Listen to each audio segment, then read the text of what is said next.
Hola amigos, ¿cómo ça va? J'espère que vous allez bien. Et je vous présente le cas de Vaiko, un petit chien réactif au congénère. Donc on a travaillé pas mal des choses en même temps, les dépenses physiques, mentales. Et on a commencé déjà à faire les croisements avec ce congénère afin de travailler sa réactivité. Allez, ciao! Et c'est parti. Avant de commencer, une petite précision, c'est pas un chien, c'est plutôt un mâle. Mais bon, Uxi va nous aider aujourd'hui à faire l'exercice. Il s'agit quand même d'un chien réactif. Avant de faire des séances comme ça, c'est obligatoire en fait de voir si ses besoins ils sont bien comblés.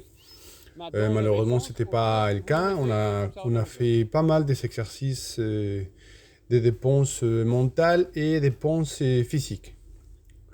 Et une fois qu'on a déjà structuré tout ça, bon, maintenant c'est le moment de commencer à faire les exercices des croisements afin de travailler sa réactivité. On a travaillé aussi énormément l'autocontrôle et la gestion des émotions et également les codes de communication.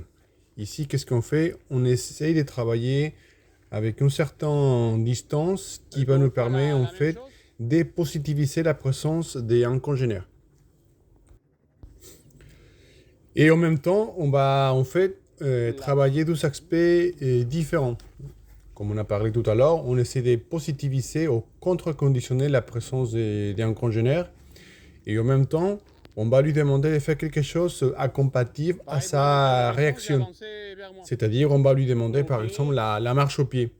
Et comme on a parlé avant, il faut que ce soit un exercice connu pour les chiens. Mais il faut qu'elle soit, entre guillemets, on va dire, hyper positif. Vous voyez, maintenant, on lui demande la marche au pied.